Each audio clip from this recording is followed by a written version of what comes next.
Hello, my Built for Thousand Nation. How's everyone doing today? Hopefully, everyone's having a great day. If not, I hope it gets better from here.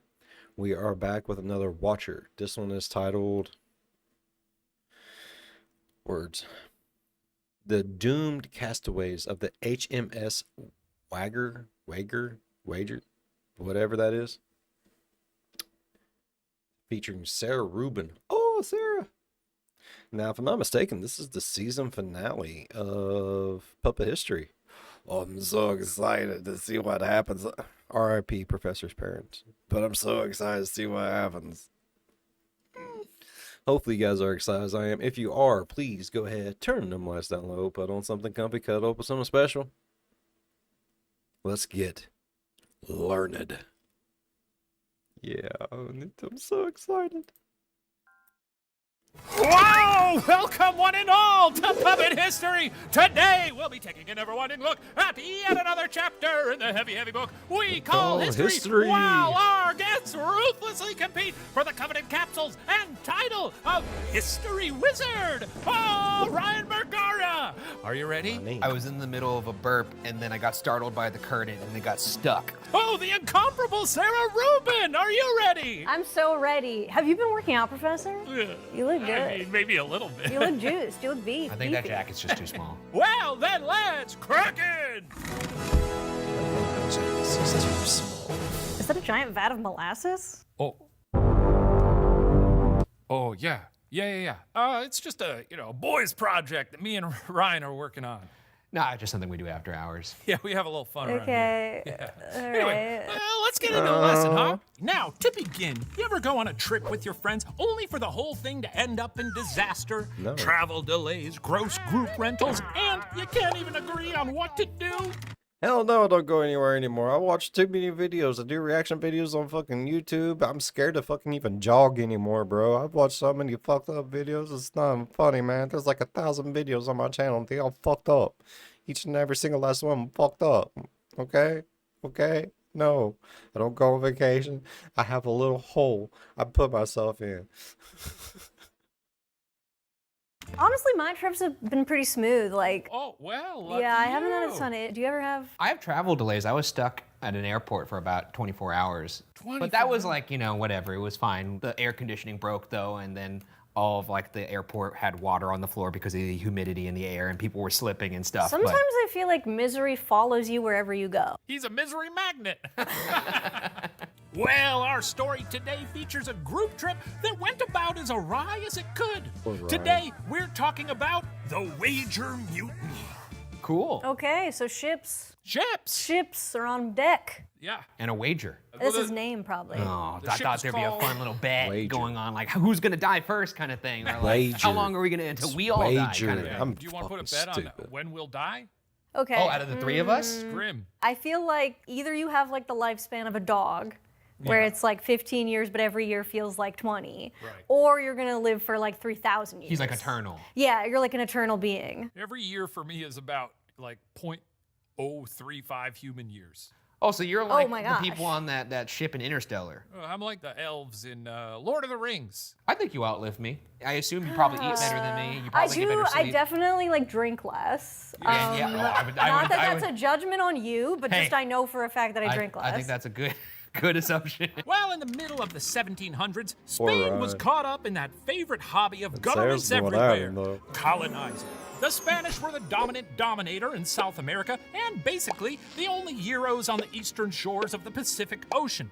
England, meanwhile, was somewhat of a colonizer itself. And like two horrible boys arguing over a cupcake that isn't theirs to begin with, they started fighting over who could steal what land from whom. Between 1739 and 1748, the two countries the had themselves a fuck? war, fought not in the homeland, but in their interests abroad.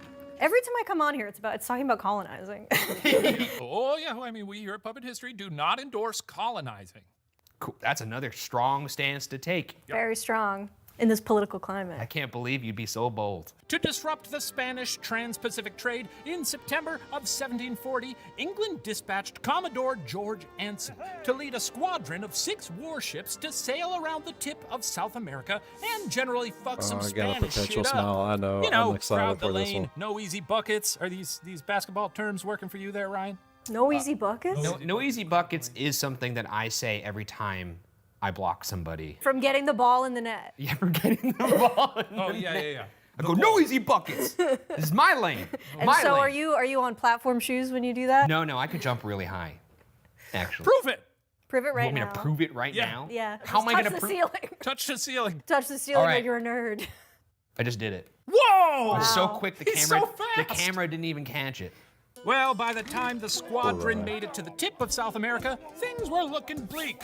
Brits He got were them dying little left legs. and He right can't of jump. scurvy, He can't and jump. on board one Don't of let the him lie to you. glorified supply ships, the HMS Wager, there were only a Wager. few able-bodied men left to navigate Wagger. the Strait of Magellan, fighting high seas and fierce winds. Whatever the Add fuck to else that I the fact that the said. Wager was in bad shape, Wager. not having been built for this kind of voyage. There weren't reliable charts for the waters that they were navigating, and the Wager's original captain had died on the journey over. And this was the first time the new captain, David Cheap, had been in command of a large vessel. There's a lot of red flags here. Number one, you're naming your ship Wager. Yeah. HMS Fingers Crossed. Yeah. Ooh, a question! Starting out with a bit of a lob here, what happened to the HMS Wager? A, it wrecked off the coast of modern-day Chile. B, it sank to the bottom of the ocean. Or C, it was the only boat in Anson's squadron to make it through the Strait of Magellan. Oh, are you both already Hey. locked in? I'm locked in. I've got my answer. Okay, Ryan, what do you got? I put C. Cheap good. Cheap good? I put C because the story was called The Wager. That's also And so why- I figured the yeah. boat would be around for a bit longer in It'd the be story. weird if this was the end of the story. Yeah. So, oh, it's a... Oh God. It's Sea Dogs! Hey! Oh, it's Sea Dogs for our finale here. That's fun. Oh, Very good. Oh, we always have fun when we oh, do we love that. to have fun. Points we for do. neither of you! Oh, what? But I'm going to give a jelly bean for a little drawing. Way to go, Sarah. Right, it's as simple as that. Sometimes you just got to do a little drawing. I don't know how many times I have to tell you that. I'm not going to conform to your rules. Okay. Yeah, it crashed. On May 13th, 1741, the Wager had entered a large, uncharted bay as a hurricane pummeled the ship. And the 12 men fit for duty, yes, 12, should less than stretch 10% before I of the men work on that board, brain, tried man. to keep the boat afloat. Jeez. Captain Cheap, the clumsy oaf, fell down the quarterdeck ladder and dislocated Back his be hurting shoulder, from all this meaning he had carrying to I'm doing. captain from below deck.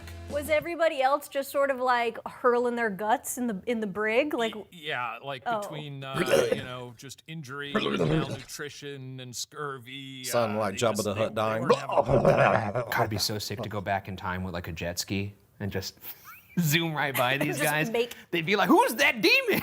yeah, they think you were a god or I'd something. have like some of those cool like Oakleys. Sure. So let me get this straight. You get one chance to go back in time, do anything you want. You want to drive a jet ski around and make people confused. Yeah. Okay. I love it. The sparse crew tried Why to the convince fuck him not? to let them turn the boat around, but Cheap had been Must given be from orders Florida. to meet up with the rest of Anson's fleet, and he didn't want to be late on one of his first Sorry, days Florida. on the job. On May 14th at 4:30 a.m., the Wager struck some rocks, broke its tiller, and began to flood. Some stuck below deck immediately drowned. And then the situation stabilized. The boat One thing I know about history is most of the time the boats crash. Or they get there by accident. Nothing's ever intentional with a boat. was well and truly stuck, which meant they couldn't sail anywhere. The masts of the ship were gone by this point anyways, but it also meant they couldn't sink. To celebrate the fact that they were no longer at immediate risk of drowning, some men broke into the supplies, got rip-roaring drunk, and played dress-up with some of the officers' clothing.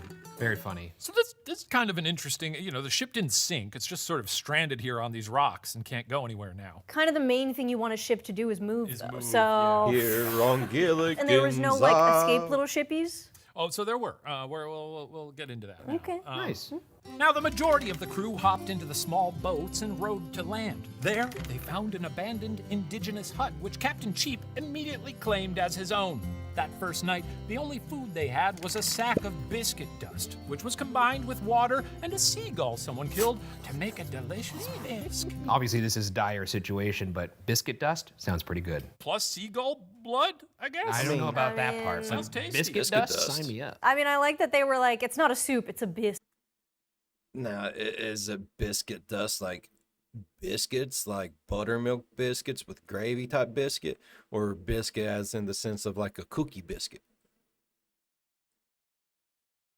Because, I mean, both sound fucking amazing, but one sounds more amazing than the other, but it also sounds more amazing than the other on certain things. Like cookie dust. You know, like cookie dust, like that kind of biscuit. That would be the shit on like some pudding, some pie, some ice cream. Now, biscuit dust, bro, I'd imagine that, like buttermilk biscuit, man, casseroles. Man, I want a casserole. I don't know why. It sounds good. I don't care what kind, just a casserole.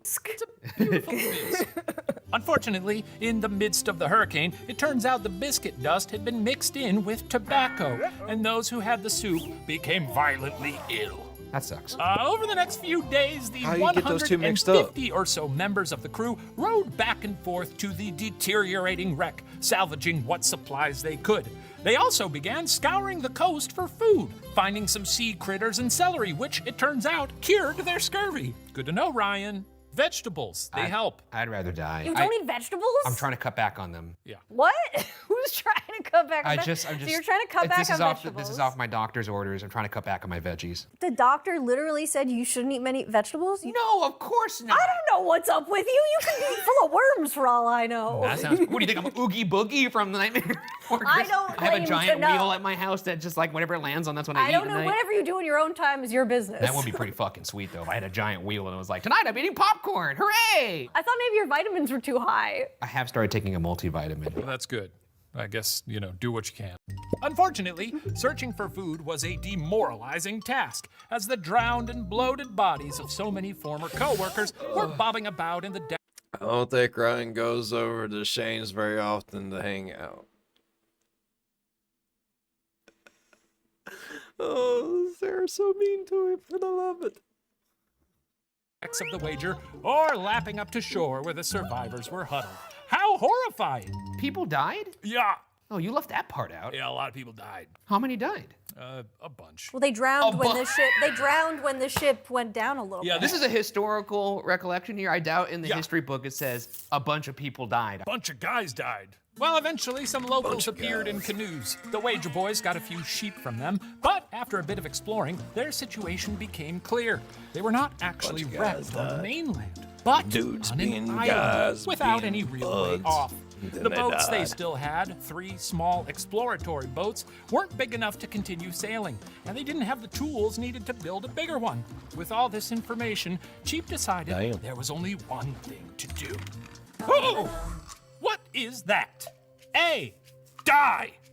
B. Try to convince the natives to accept them amongst themselves. Or C. Build a little town. There you go. I put C. Oh, I didn't ask for your answer yet. I drew a picture I- though. There's the little town. Yeah, but this is a disingenuous drawing now that you know that you can get a jelly bean That's for not it. true. That's not it's true. not Look at- coming from a true place. Look at the level of detail on this house. It's almost like you could walk into it. You just told me you would never draw one of those because you didn't want to follow my little rules. Hey, people can change. Oh, that's sweet. Sarah, what'd you put? I put A. Oh, I think this guy is a little bitch, and I think he gives up, and he's like, "Let's die, people. Let's just give up." Well, that's gonna be a point for Ryan. He's cocky. He's a cocky guy. Oh no, oh no. That's what happens when you don't draw a little house. Oh God, I really could have used that point. No, you'll be all right. Yes, Chief figured the men would just establish an outpost right there on a random beach in the southern islands of Chile. One of the first things Chief did was to read aloud. If it's one thing you know about history is these boats, they crash a lot. And every time they crash, someone's like, hey, let's build a town. Every time. That's how we got America. The Articles of War, and remind everyone that they apply on land as well as at sea. Basically, no one was allowed to mutiny on, quote, pain of death. Yeah, that's gonna work when you say, don't mutiny me, here's the rules. I wouldn't even mention it. I feel like the rules are gonna make people want to mutiny him. Yeah. With that, some of the men built a housing unit with canvas from the sails used as curtains to divide the space up into separate cabins. As one of the men Nice. wrote, quote, Cubicles. "This is a rich house, and in some parts of the world would purchase a pretty estate. Considering where we are, we cannot desire a better habitation." Wait, they like built like a legit house? Sort of sounds like a makeshift sort of cabin out of canvas. That's pretty impressive. I mean, did they have those supplies already with them on the boat, or did they scavenge on the island to build this thing? I'm sure it's a combination of both, but That's pretty I cool. guess they went to the boat and got the sails to use for tent material. Would you be confident in your shelter building capabilities? I'm not very strong. I don't know if you could tell. You look strong, Sarah. Thank you. I'm strong of will. How about you? I'd dig a hole and then use that as like the foundation and then build some sort of Though perimeter you know what, around. digging a hole uses a lot of energy. Yeah, That's yeah, true. You're burning those but then cows, bro. But if you're going vertical, you have to be very confident about like how high you can go with the supplies. Digging is hard. I don't know. I think I'd do like definitely a triangle situation, and then I would really just insulate the shit out of it, and I would also have a little beaver in there to be friends with. If you could convince a legion of beavers to build it for you, that's the best case scenario. That's yeah. So if you have like a little flute or so, or a little like pan flute. Like an Oompa Loompa flute that would summon the... I think I'd probably just crawl into a little hole and sleep like a little bunny rabbit. Well, you could do that. Yeah, I can. And I'm guessing, given your past history on this show, Sarah, you'd have the beaver build your house and then you would eat it. Yeah. Because Yeah, I mean, you got to do what you got to do out there. Yeah. You know what I'm saying? Like, Thanks for the house. here comes the fork and knife. you now. got to do what you got to do. Within short order, there were 18 houses, a street running down the middle of town, a hospital tent, and fires burning 24 hours a day. They caught rainwater with empty barrels, and since the wager's bell had washed ashore, they used it to call out mealtime. Oh, the men read books that had been salvaged and started naming the geography around them. The body of water they were on was dubbed Cheap's Bay. The mountain that overlooked the village was anointed Mount Misery. And as for their home itself, Wager Island. Wow, they built a little Los Alamos situation there. That's Oh, kind of yeah. cool. Nice. It's so funny because like they come from a place of structure, like a Right. society of structure, and then immediately they're like, we need the same structure again. We need a dinner bell. Yeah, we need a town. Also, you need said ice there was a cream. canoe of natives that came by. Yeah, they stopped by and got some sheep from them. Wait, so they were just chill with like, yeah, just build on our beach, fuck it? It seems like maybe it was not a very hospitable island, so. Oh, I see. They're like, you want to build there? Go for it, pal. Yeah, basically. It didn't take long, however, for That's the fair. beach to be picked clean of shellfish and for the supplies from the ship to start looking thin. Captain Cheap tried to ration the food, but as the men grew hungrier, thieves would break into the supply tent. Now, when you're stuck on an island, this is more than just robbery. It also clearly endangers the lives of everyone else. Paranoia began to set in. As one man, John Byron, wrote, quote, "Ill humor and discontent from the difficulties we labored under in procuring subsistence, and the little prospect there was of any amendment in our condition, was now breaking out apace." That's a long way to say this blows. This sucks. This fucking sucks. Shit. There's really only one way that this usually goes. Yeah. it's- Eating each other? Oh, I see what you're saying. Yeah. How Donner long party was it situation. before this happened? Because you described a fair amount of infrastructure that they built. How long were they on this island before? Right now, I think they've only been there for like a couple weeks. That's a lot to do in a couple weeks. They Yeah. were Well, they busy got nothing boys. else to do. Well, at this point, the crew was starting to question their allegiance to Captain Cheap. For one, he wasn't the captain when they set off. For two, once in charge, he'd pretty quickly crashed the boat. And for three, there didn't seem to be much of a plan other than to hang out on the beach, which was becoming a problem as the food they were able to scrounge up was becoming rarer and worse. They were forced to mix seaweed with flour and fry it with tallow from a candle. They called it slaw cakes, and they friggin' gobbled them up. That doesn't sound bad, honestly. It don't I'm sound actually bad. really surprised by their ingenuity. Me too. They're Yeah. pretty resourceful. Yeah. And that sounds legitimately good. I love seaweed. And candles usually smell is good. good. Sometimes I want to eat a little Yankee candle, you know? What flavor? Does a certain flavor appeal to you? Gray flannel. Grape, that's not a Yankee candle. Wow, that came from the hip. Shouldn't have said a candle we have at home because I know where it's from. You have it home. Oh. As early as June 3rd, less than 3 weeks after they crashed, a group hatched a plan to blow Captain Cheap and his hut up to Kingdom Come with Yes, a barrel of gunpowder. At the last minute, some of the men got cold feet and abandoned the plan, instead running off into the wilderness, hoping to start life anew with nothing. Upon discovering that there really was nowhere to go, the cowards set up another camp a few miles away. Even amongst those still with Captain Cheap's camp, competing philosophies were developing. Those remaining loyal to Captain Cheap, and those liking what this other guy, John Bulkley, was saying. Unlike Cheap, Bulkley was trying to figure out a way to get everyone back to England.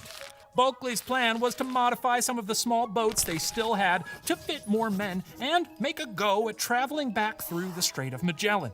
Yeah. You like this? That's a good plan. I mean, sounds good to me. I couldn't think of anything better besides, like, I don't know, catching a fin of a dolphin and Right. like using riding, the power of friendship to steer him Yeah. to England. Yeah. But riding a dolphin. there's no dolphins in this water. Going back the way you came, that seems smart. The men tried to persuade the captain of Bulkley's plan, but Cheap wouldn't hear it. Cheap, being a new captain, feared that if he fully abandoned his charge and went back to England, he'd be shot for cowardice. Instead of going south, back through the Strait of Magellan, Cheap wanted to go north and meet back up with the rest of the squadron. Still, it didn't seem like he was working too quickly toward that goal. They were languishing on the beach, and men kept dying. It's hard to obey orders when they boil down to hang out and wait for death. It really mean, puts yeah. things into perspective, because, like, sometimes I'm stressed about, like, getting work done. Yeah. But at least I'm not worried about being shot when I go back home for cowardice. True. Laying on a beach, pretty sweet though. Could you really blame him? He probably had a nice book, a blanket, getting some rays. Yeah, starving. Yeah. Well, that part not Starving, as good. living in fear. Yeah. But getting a sweet tan. Sweet tan. Yeah, I'm sure he was really tan. Now, if the men went with Bulkley's plan without the captain, however, well, that's mutiny, baby, and grounds for death if they ever got back to England. Bulkley thought the king might have some mercy on a group of men shipwrecked at the edge of the world, but to be honest, no one could be sure. Some claimed that legally the captain no longer had authority over the men since their ship was gone and they were technically unemployed. Oh, loophole. Yeah, they're kind of damned if that's they fair. do, damned if they don't. Because if they go back to England, they might be like, that's mutiny. You'll die for that. Tensions kept building, and some of the men began openly disrespecting Captain Cheap's authority. One midshipman by the name of Cousins was being particularly rebellious. 27 days after the shipwreck, Cousins approached the purser to ask why a buddy of his had his allowance suspended. In the conversation, Cousins mentioned mutiny. The purser aimed his gun at Cousins' head and fired, but missed. Hearing the commotion, Captain Cheap stormed out of his tent. Someone said Cousins was there to start a mutiny, at which point Captain Cheap put his gun against Cousins' cheek and fired. Oh! Holy shit. What happened to Cousins? A, weren't you paying attention? His head got exploded. B, the gun didn't have bullets, so he survived and was a model castaway. Or C, he died an agonizing death over the course of 2 weeks. You guys ever shoot anybody in the head? Not yet. Okay. C. No. Good. It was the cheat. Okay, Ryan, what do you got? C. Nice and slow. Nice and slow, yeah. Like the Green Goblin. Sure. And Sarah? I also did nice and slow. Sea dogs. And you do listen to sea dogs. Bark, bark, bark, bark, bark, bark, bark. Oh, Bart, yeah. Oh, yeah. We're gonna see this all brought to life in thrilling dramaturgy. I don't Yay. know. Dramaturgically. I love the theater. Bye. Mutiny, maybe. Listen, I'm just tossing ideas out. No wrong answers during a brainstorm. What the? Look at the hips on that guy. Who dares question my authority? Oh, well, look who it is, Captain Cheap. Oh, what are you gonna do? Shoot me? Bang! Oh! That should send a message to everyone about stirring up trouble. Oh my God! You shot me! Holy moly, you're still alive! I mean, obviously. Now send the surgeon over here to help dig this bullet out of my skull. No. What? Oh, Nasty. oh boy. I reckon I've got a tough couple weeks ahead of me. Oh. I'm so proud of us for getting that right. Also, proud I of loved all how he of said us. you shot me like Will Ferrell and Austin Powers. All of us, Sarah. All of us. Wild one. Oh my Crazy. God. You ever been shot before? Yeah. Was it John Wilkes Booth? He thought you were Lincoln.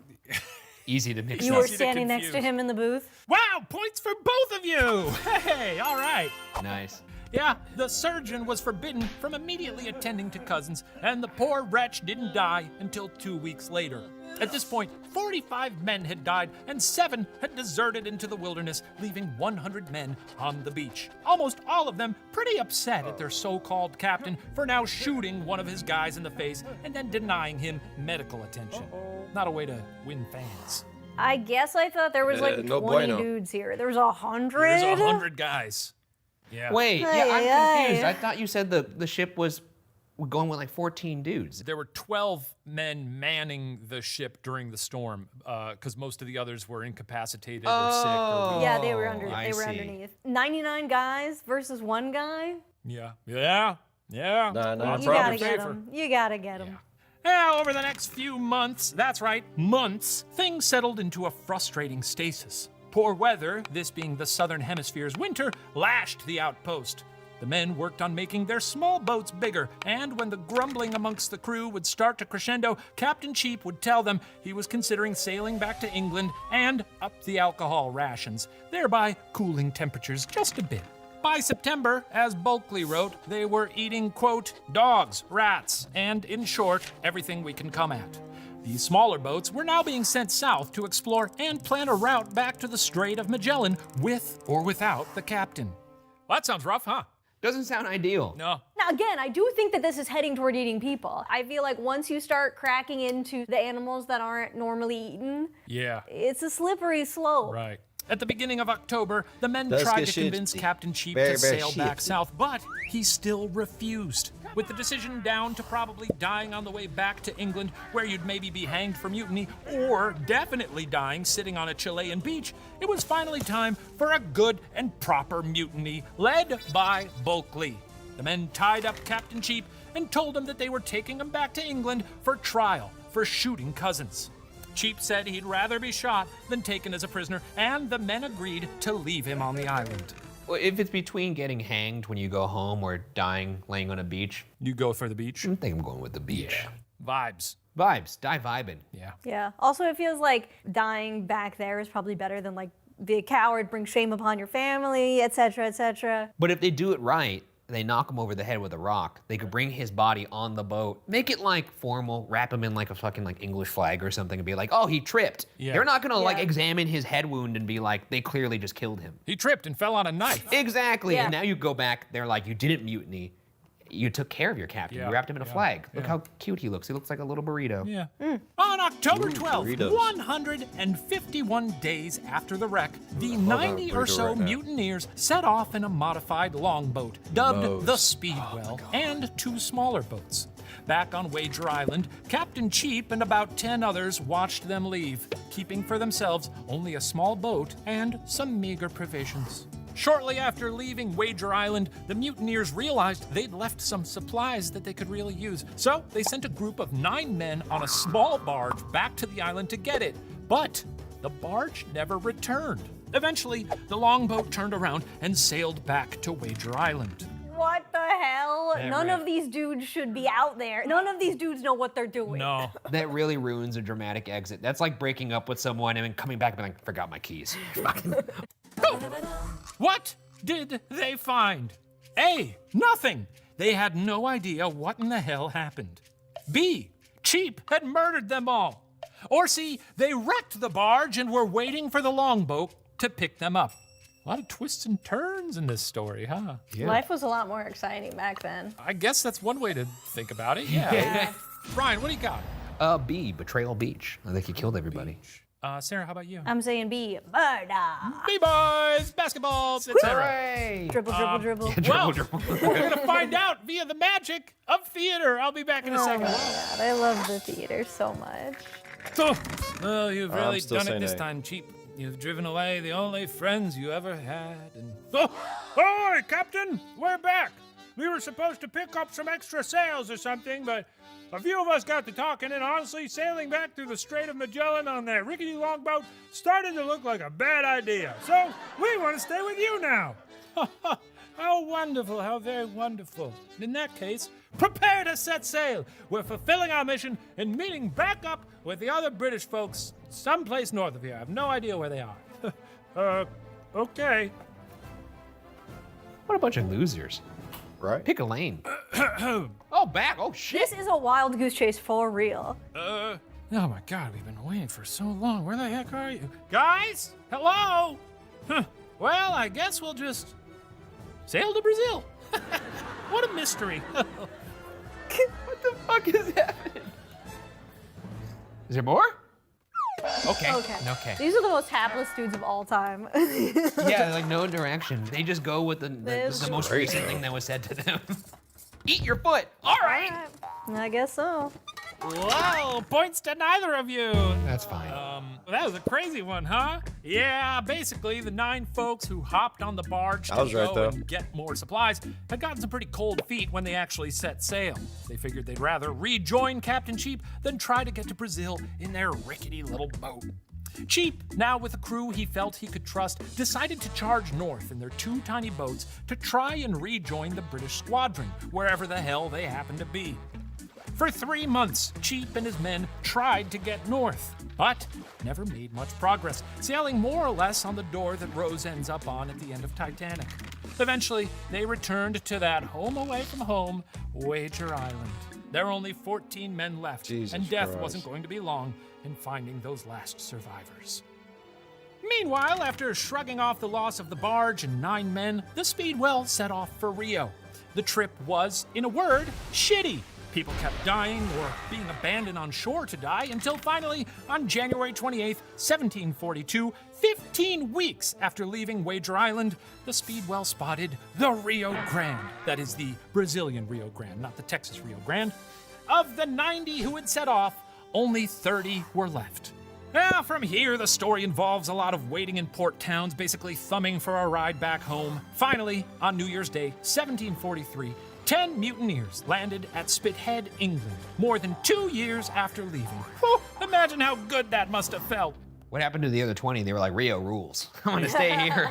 Some actually did stay. Yeah, no shit. Yeah. I'd be like, this place kicks ass. Yeah. Look at all the beach volleyball. Now, unfortunately for these hard-scrabble survivors, they still weren't technically safe. They were, after all, admitted mutineers. After some consideration, the Admiralty decided to delay any court-martials until after Commodore George Anson returned. In the meantime, many of the survivors actually re-entered sailing professions, I guess realizing it was the only job they knew how to do. Bulkley and the carpenter, Cummins, wrote a book about their journey, though when it was published, many readers believed Bulkley should probably be hanged. In 1744, Anson returned, likely Damn. having spent the last few years wondering what the heck happened to his supply ship. Anson decided it didn't really make any sense to hold a trial until Cheap returned. Bulkley must have laughed to himself. Sure, we'll wait until Captain Cheap gets back. Good idea.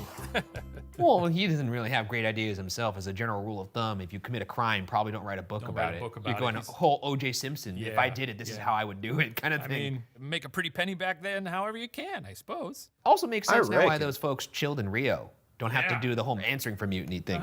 Something tells me the Cheap's gonna show up. I mean, you never know with that guy. Ain't that like cheap?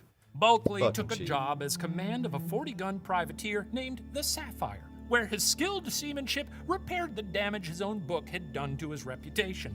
He knew if he kept it up, it wouldn't be long before the Admiralty handed him the coveted role commanding a Royal Navy ship.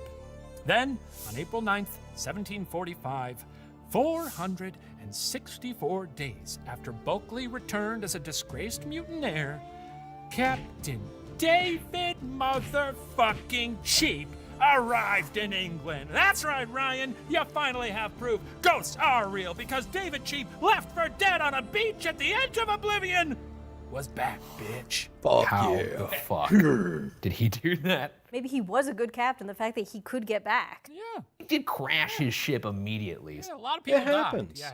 But that was like King part, Christopher part, Columbus that was like crashed part his of the course. Everyone makes Everyone was mistakes. dying on ships all the time back then. Yeah. I think we're all asking the same question here. Deforestation. How? A. Native people led his men on a 4-month hike north to a small Spanish settlement. B. They were stuck in South America for another 2.5 years before convincing a French ship to take them to Europe. Or C. They hitched a ride on a Dutch ship bound for England.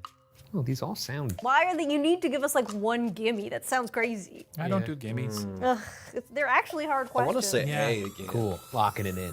Oh, you guys are locked in. Right. Wait, got I'm it. not locked in. No. Oh, sorry, B. Sarah. I'm B. changing it at B. the 11th hour. B. Okay. C, the Flying Dutchman. Flying Dutchman. And Sarah, how about you? I also said C. Dutch Sea ship. Dogs. Whatever. Sea Dogs. That's why you changed it. You knew we'd be doing some Sea Dogs. No, I just thought that sounded right. Well, I think we've all been through enough here, so points to everyone. As Hooray. all of those steps, plus many, many more, What? were what Cheap had to endure to get home. That's crazy. Damn, dude. Wait, all? So like one happened after the other? Natives led his men on a 4-month hike north to a small Spanish settlement. They were stuck in South America for another 2.5 years before convincing a French ship to take them to Europe, and then they hitched a ride on a Dutch ship bound for England. How many of the original crew? Oh, you're gonna love this. By the time his gang landed in England, only Cheap and 2 others were still alive. But alive they were. Holy shit. Yep. With how many people are dying, you gotta be like shitting your pants, like being like, am I gonna die in like a That's couple true. days? Yeah, that's a lot. To be one of those last guys, like, it's very lucky. With Cheap back, that mutiny court-martial could finally happen. Bulkley was, for good reason, suddenly very afraid for his neck. Cheap, however, was under the impression that if he tried to get the mutineers punished, they would try to get him in trouble for shooting cousins in the face. It was mutually assured destruction, and both sides had been sitting on the edge of death for too long to really want that. Everyone decided to let bygones be bygones, not knowing that, no matter what, the Admiralty had already decided that after the Wager wrecked, what happened on Wager Island stayed on Wager Island. Cheap received a promotion because of his fanatical loyalty, and everyone lived, if not happily ever after, Fuck yeah. then for a little bit longer. What happened to Cheap after? Was he like decorated? Did he go back to great. captaining? I mean, a lot of them did go back to seafaring, which I guess, why not? It can't get worse than that, I suppose. The fact that they went Very through true. all of that and were like, let's go again. Let's get Well, it's back like in there. Twisters. Huh? When you have something tragic happen to you with a Right. twister, you go back and you Yeah. chase it again. Yeah. Face your fear. Face Yeah. your fear. Ride it.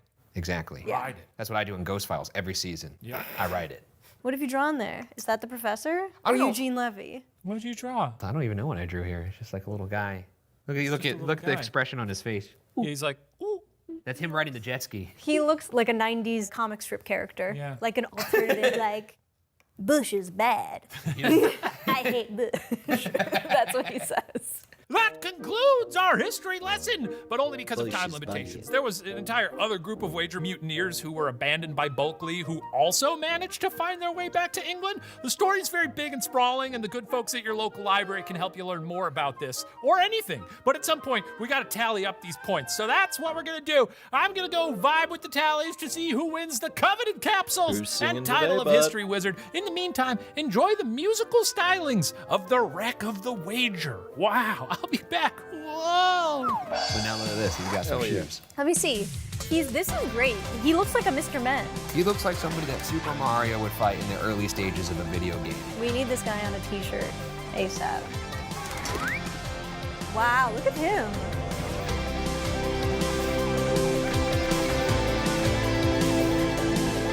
Like a skeleton on the hole. The detail on him is beautiful. The shipping now sails to the west.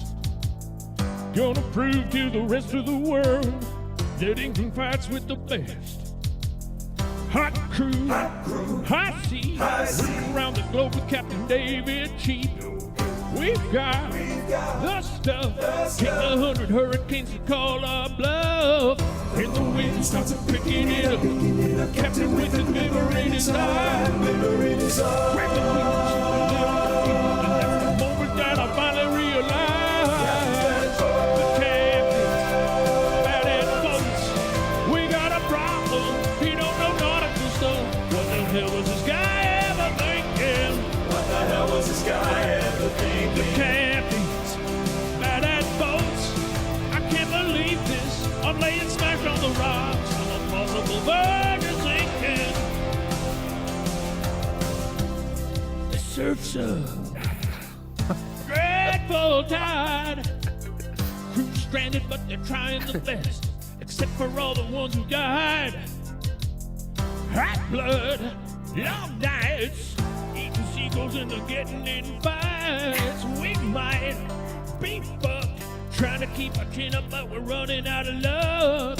And the tension started ratcheting up. Simple one guy got shot in the dome. I'm not too certain I'd have taken this trip. And from the start of it, I only would have known. Captain started the captain, bad as butts.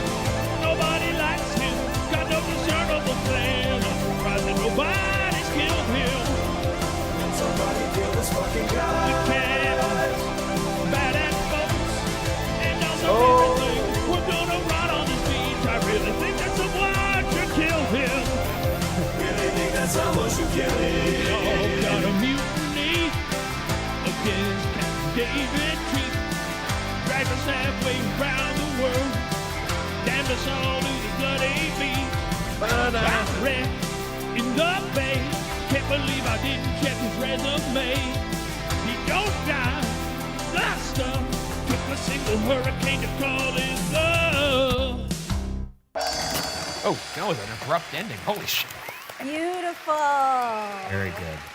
I like the implication that the boat hired the captain. That was nice. Whoa, wow, what a performance. That was really something. Hey, you guys are never gonna believe this, but according to our very simple tally, today's winner is Sara Rubin! Oh, but does winning a silly competition compare to the thrilling tranquility that you feel with the once daily brain pill? Forget it all. Come get your prizes, folks. Yes. Free pills. Forget it all. Just do it. Don't eat those. Okay, that's gonna do it for this one. Sarah, thank you so much for gracing us with your presence. Ryan, thanks for being a friend. And for all you folks at home, thanks for watching Puppet History, where the details are always a little fuzzy. Well, now it's the waiting game. What about like a sack of apples or something? Yeah, he's gotta show up sooner or later. I don't know. Bag of horseshoes. I don't. Whoa. Oh. Fellas! I just saw that no good, dirty, rotten Elmer Walter Williams. He's in the retirement room with a briefcase full of cash. He must know the heat's turning up, and he's trying to escape to retirement with your moolah. You thinking what I'm thinking? I think it's time to drown a horse. Ryan, grab that hose. Dr. Spratt, when you hear us holler, give that molasses valve a crank, and we'll send that cloppity asshole to sweet mucky hell. That's right! It's time to kill a horse. Mr. Ed must die! Yeah! Godspeed, boys. Godspeed. I don't trust this guy.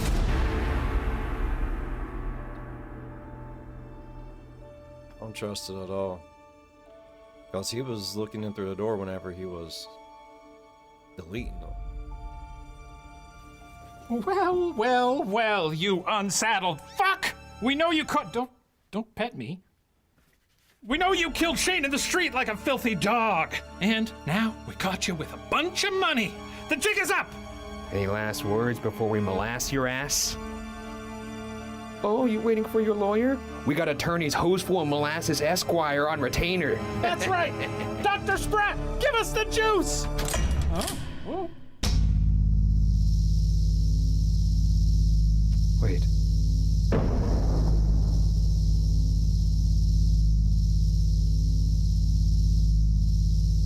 You stupid idiots! Don't you see? He's a puppet. Yeah, we know he's not like a real horse. What? No! He's an actual, lifeless puppet. I bought it at a store for children. I've been controlling him this entire time. You've been what? A puppet? Controlling another puppet? I calculated all the angles perfectly. Of course. Was there ever any doubt? I had my doubts. Shut up, you! The screwy puppet's off his rocker. Maybe, or maybe no one in the universe is my mental equal. So yes, my brain's a little more divided than average, but that's a tangent. All those math terms. Hoagie Sprat. Why, I do think the professor has finally done the math. Rearrange the letters in your Pratty Hagos. Of course. Who the hell is Pratty Hag? I'm Pythagoras, you simplified equations. You were the only historical figure Shane's ghost never saw because you never died. because I am the only being smart enough to have uncovered the key to immortality through math. I'd tell you both, but you're too dumb to understand. Maybe you could tell us a little bit so we could figure out the rest? No! But what I can tell you is how your whole puppet history empire came crumbling down in the course of one season. As you of course remember, 2,500 years ago, some dick named Cylon tried to burn me and my cult followers up in a house fire.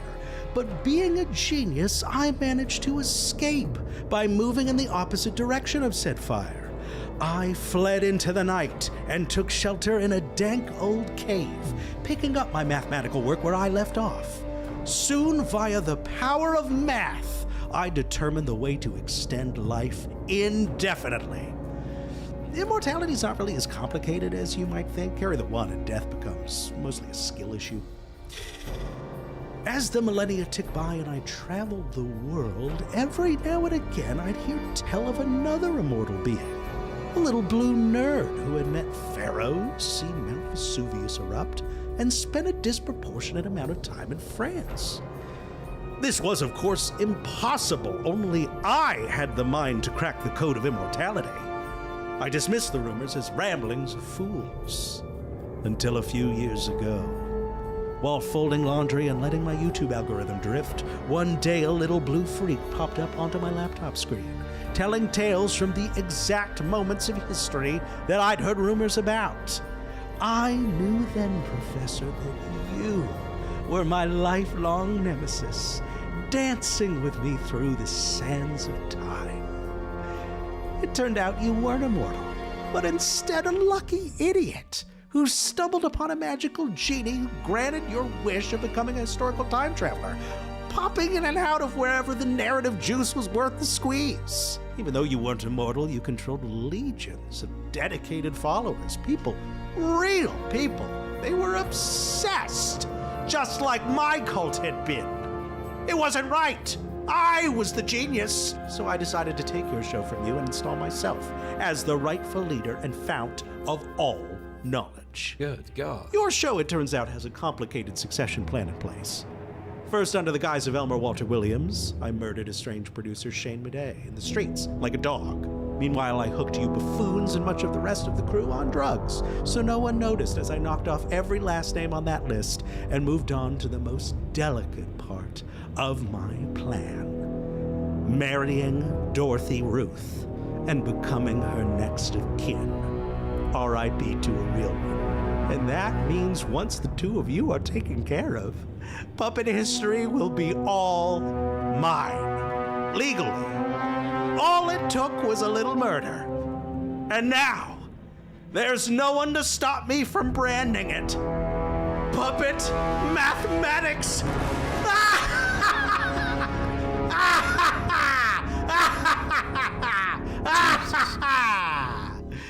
Has a ring to it. Math. God, you are one sick son of a bitch. Your bosses at the Department of Puppet Safety are gonna have your badge for this. Guys, focus. There is no Department of Puppet Safety. I made it up. I made this all up. But don't feel bad for falling for it. I am history's greatest genius. You keep history's good name out of your murdering mouth! Hey, what do you think he meant when he said when we're taken care of? And have we ever learned what the retirement room actually does? It puts morons out of their misery. Be seeing you. No!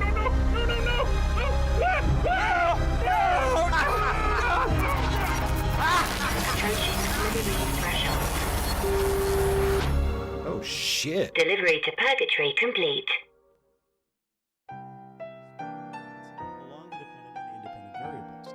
These may be interpreted as the ratio of differential change in the dependent variable y to the differential change in the independent variable x. Thanks for watching Puppet Mathematics. We'll see you next time. Smash that like button. Whoa, this show sucks. Take it from me, I know my trash. Yeah, I'm that little rat from seasons 1 and 5 of Puppet History. I ate some rope, remember that? What else have I done? I don't know. Anyway, it seems like they're serial killing fuzzy little puppet guys like myself, but they forgot about me, so I'm here in the dumpster. But the new guy's been throwing out so much neat stuff that I thought I'd open a little commemorative puppet history exhibit in here, sort of like the Museum of the Moving Image. Like check this out, a hat. And I don't know what those letters are, because rats can't read. And then, I don't know what this is. And then over here, God, jeez, it's so dark in here. Oh, you know what? They tossed out a leaky old generator. Let me plug it in and get this light going, and, it doesn't seem to be working. What's going on here? What the heck is that?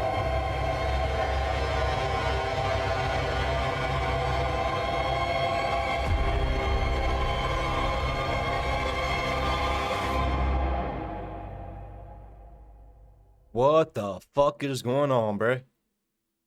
Itching for more puppet history? Well, head on over to Watcher TV for an extended cut and to watch all episodes a month early. What the fuck? Ryan and the professor are ghosted. They got retard. They got retard. Oh god. What's the lightning bolt box? Didn't Ryan say something about tripping over the box? Like at the beginning of the season? The lore! Oh my god, I love this shit. I can't wait till next season. Jesus. It's so far away. Alright, I really enjoyed today's video. Hopefully you guys enjoyed today's video as much as I did. If you didn't, there's something wrong with you. If you did, hells yeah. If you really enjoyed this video, please go down there, leave a thumbs up. It really does help the channel grow. While you're down there, if you want, go over, slap that subscribe button, become part of the B5 Nation. We do some crazy stuff here. If you want to know when that crazy stuff happens, ding that bell and turn on all notifications. As always, be good to one another. I'll see you in the next one. Bye-bye. Oh my god, I can't wait. This is too much, man.